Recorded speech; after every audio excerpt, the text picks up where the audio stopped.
be around the people that I wanted to be around, and the people that I wanted to be around were Todd and all the people that were on that Busch car. Mm-hmm. And so, you know, everything happened in 2001, and I get a call on Wednesday night after the accident, and Richard says, "Hey, I need you to come to the office." And I looked over at Delano. I said, "Well, I know what's coming here. What do you think I should do?" And do what I have to do. And I think I said this in a press conference the other day. If Dale Earnhardt had a broken leg and he couldn't race this weekend, he'd want me to drive the hell out of his race car, and that's what I'm going to do. Well, tell us how it was. She's like, "What do you think you should do?" I said, "Well, I'm going to have to drive the car." And she said, "Is that really what you want to do?" I said, "Not really." I said, "I can't think of anything else that I would want to do less." Yeah. And you know, so, but I have to do it, because if I don't do it, we're going to have a major problem at the company at RCR. So I go to the office, I go to Richard's office, and it's Richard behind his desk, Kevin Hamlin, and Bobby Hutchins. Kevin's got a bottle of Jack Daniels.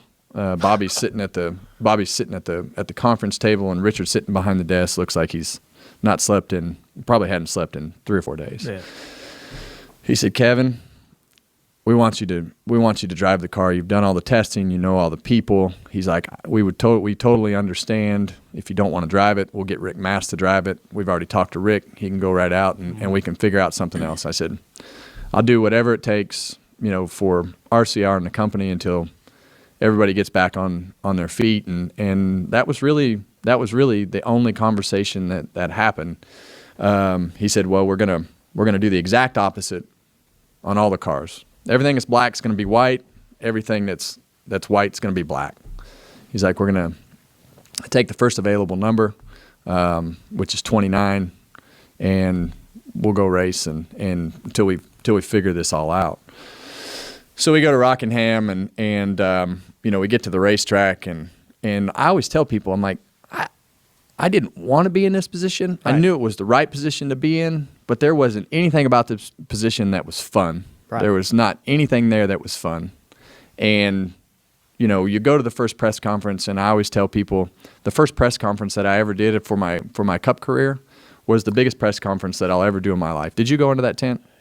Yeah. At Rockingham? Mm-hmm. I mean, you've probably done big stuff like that. No, I remember. That was a weird deal. That was, and it was just. It was right outside the track. Wasn't it? Right outside the track in turn 4. Yeah. And so they had this huge tent set up, and I mean, as many people as you want to say were in there were probably in there, and it's just like the political big press conference that they have with all the cameras in the back, and you know, it was intimidating. Richard made me miss practice. We didn't practice the Busch car that day so that we could go do the press conference. So so right from the beginning, it was all backwards. Right? It's so weird that I never, you know, when I think about that whole thing, for some reason in my mind, and I think this is probably habit for everybody, is your first race in the car is Atlanta. I don't even think about you and your experience at Rockingham. I remember my experience and being around Steve Park and Michael, and I see the pictures and stuff on the internet every once in a while, but I never have till just now thought about what Rockingham must have been like for you. Yeah. That must have been sucky.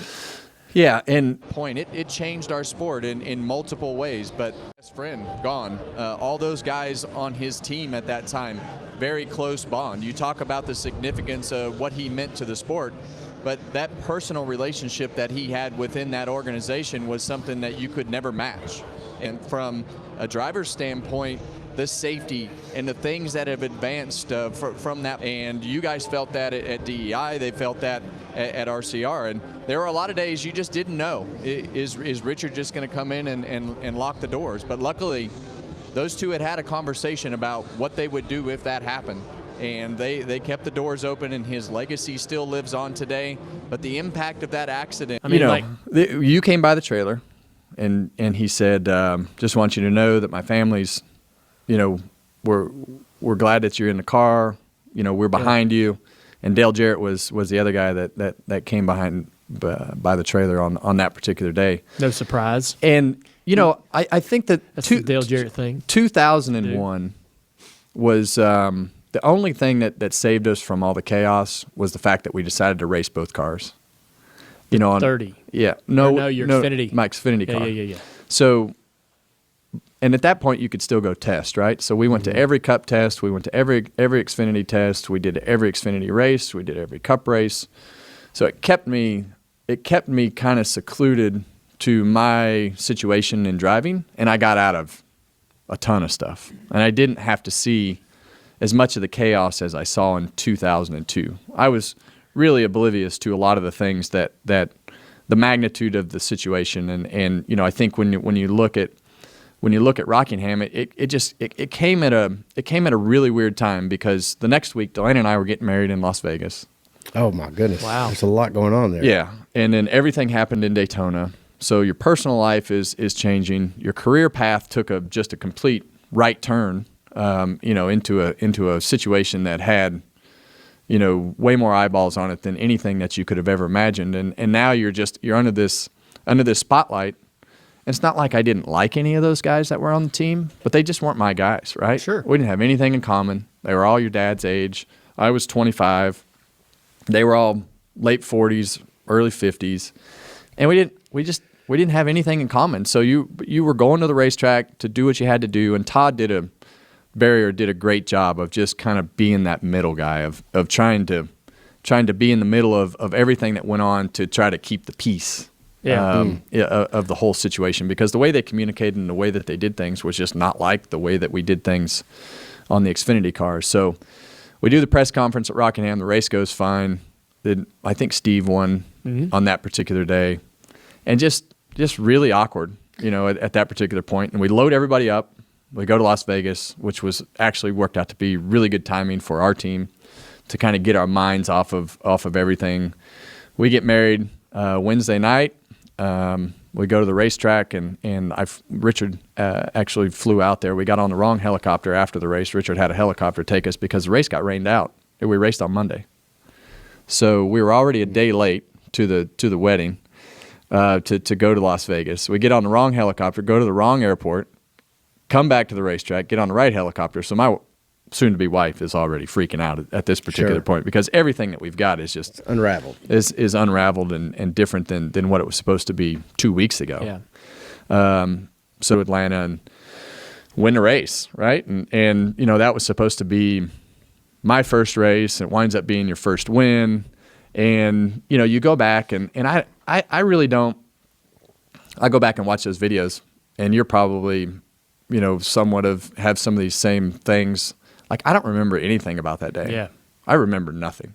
I remember Rockingham, but Atlanta, I don't remember much about anything that went on. It was so surreal because of, first you won the race, but, when I stopped on the front straightaway and pulled that window net down and did the burnout and turned around to the crowd, and everybody in the crowd's got three fingers holding up, and they are, screaming as loud as any crowd that I'd ever heard. And I'll never forget it, because with like 2 or 3 laps to go, we were winning. And one of the things that I do remember from that day were the people hanging on the backstretch fence.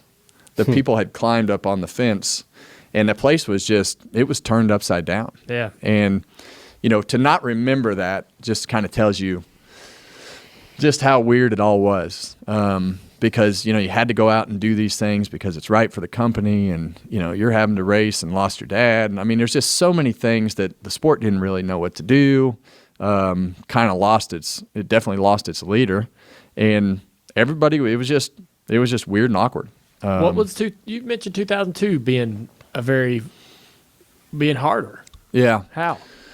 Well, just because we'd been so secluded from the reality of the situation, right? Yes, because 2001, when 2001 ended, for me, that was like the end of all of that.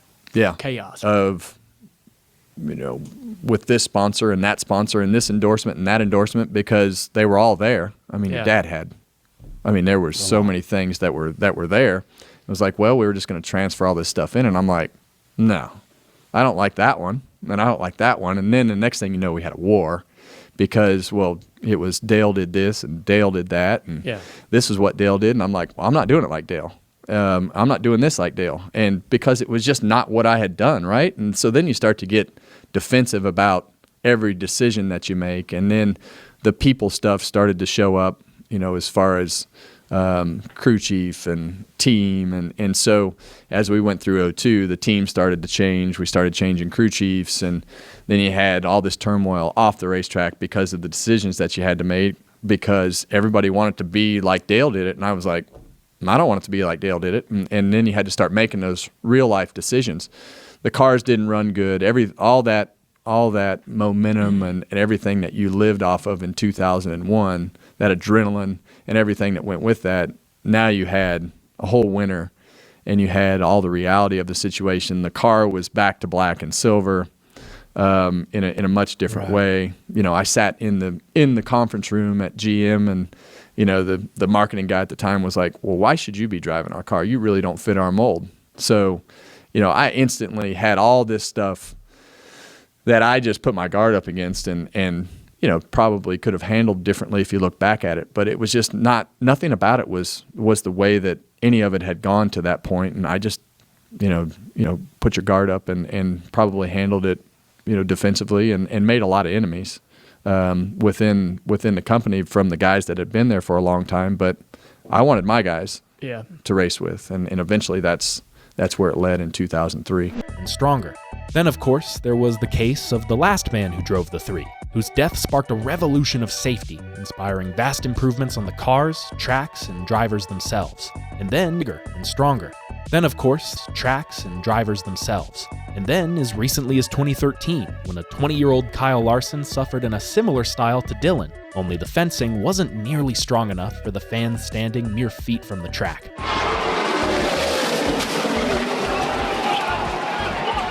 All in all, 28 people were injured, with 7 sent to the hospital, 2 in critical condition, and 1 left with a lifelong traumatic brain injury. It was as haunting a reminder as it was a lesson to NASCAR, one that they took to heart, further reinforcing the fence with cables and pushing the spectators back out of harm's way. 2 changes that had a direct impact on the outcome of this crash. Each and every step, grisly as they might have been, ensured that nobody walked away from this accident hurt, and most importantly of all, everyone walked away.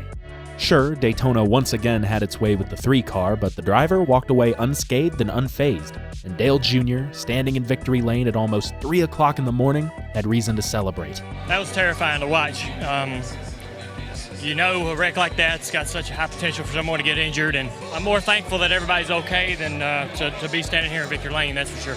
This would turn out to be Junior's last superspeedway win, solidifying his place as the 3rd winningest plate racer of all time. The crew tried to run it back with the same car the next year, but to quote Martin Truex, Old Amelia was a loose one, and while she soared higher than most, she met an unfitting, unceremonious fate. Whoa, he's spinning! You got past 2 car.